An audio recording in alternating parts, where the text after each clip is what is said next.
یہ پڑھنا ہوتا ہے، یہ ضروری ہے، ٹھیک ہے. جیسے اس کی نیت انسان کر لے گا، اس کے بعد خواتین کے لیے کیا ہے، چہرہ کھلا رکھنا ہے، چہرہ بند نہیں کرنا، ٹھیک ہے. اللہ کہ کوئی اجنبی آئے تو آپ اپنا کپڑا، ایک چھوٹا سا کپڑا اوپر سے گرا سکتی ہے، لیکن نقاب نہیں لگانا. اس کے علاوہ خوشبو وغیرہ کا استعمال نہیں کرنا. چلیے اتنا ہو گیا، اور آپ تلبیہ پڑھتے جائیں گے، لبیک اللہم لبیک لبیک لا شریک لک لبیک ان الحمد والنعمت لک. تو یہ مکمل تلبیہ پڑھتے رہیں گے کب تک، جب تک آپ کعبۃ اللہ کو نہ دیکھ لیں. جیسے آپ نے کعبۃ اللہ کو دیکھ لیا، تلبیہ بند کرنا ہے، اور جہاں حجر اسود ہے وہاں گرین لائٹ لگائی گئی ہے ہر فلور پہ، تو وہاں سے طواف شروع کرنا سب سے پہلے. ہم چاہتے ہیں آپ کے آواز بہت کٹ یہاں پر نیٹ ورک ایشو ہے سے مجھے لکھ کے کہیں پہ مل سکتا ہے انشاءاللہ اس کے لیے مکمل کتابیں ہیں. کوشش کریں گے انشاءاللہ تعالیٰ، جو گروپ ہے جس گروپ میں شامل ہے اس گروپ میں بھیجنے کے لیے کوشش کریں گے، ٹھیک ہے. مجھے اسی منتھ چاہیے سے کیونکہ اسی منتھ میں جانا ہے. ٹھیک ہے، اچھی بات ہے، ضرور انشاءاللہ تعالیٰ. AF السلام علیکم ورحمۃ اللہ وبرکاتہ. وعلیکم السلام ورحمۃ اللہ وبرکاتہ. جی شیخ ایک سوال، یہ لات اور عزا کا میننگ ذرا تفصیل سے بتائیے شیخ. ہاں، اللات والعزیٰ یہ اصل میں مشرکین مکہ کے بتوں میں سے تھے، اور دونوں ہی خواتین تھیں، ٹھیک ہے. اللات اصل میں یہ لوگ کیا کیے تھے، مشرکین مکہ نے کئی طرح کا شرک کیا. اس میں سے ایک شرک یہ تھا کہ یہ اللہ کے ناموں کو لے کر اس میں ہیر پھیر کرتے تھے، اس میں اوپر نیچے کر کے اپنے بتوں کا نام رکھتے تھے.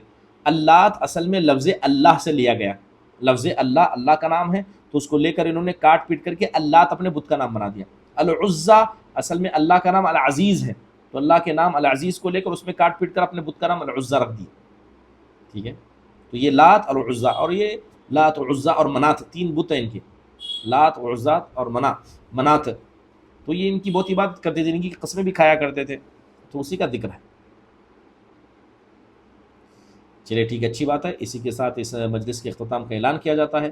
اللہ تعالیٰ سے دعا ہے کہ اللہ تعالیٰ ہم سب کو کیا ہے، نبی کریم صلی اللہ علیہ وسلم کی سیرت کو سننے، آپ کی سیرت کو سن کر عبرت لینے، اور آپ علیہ الصلوۃ والسلام کی سیرت پر چلنے کی توفیق نصیب فرمائے. السلام علیکم ورحمۃ اللہ وبرکاتہ. ختم مجلس کی دعا پڑھیں. سبحانک اللہم وبحمدک، اشہد ان لا الہ الا انت، استغفرک واتوب الیک. السلام علیکم ورحمۃ اللہ وبرکاتہ.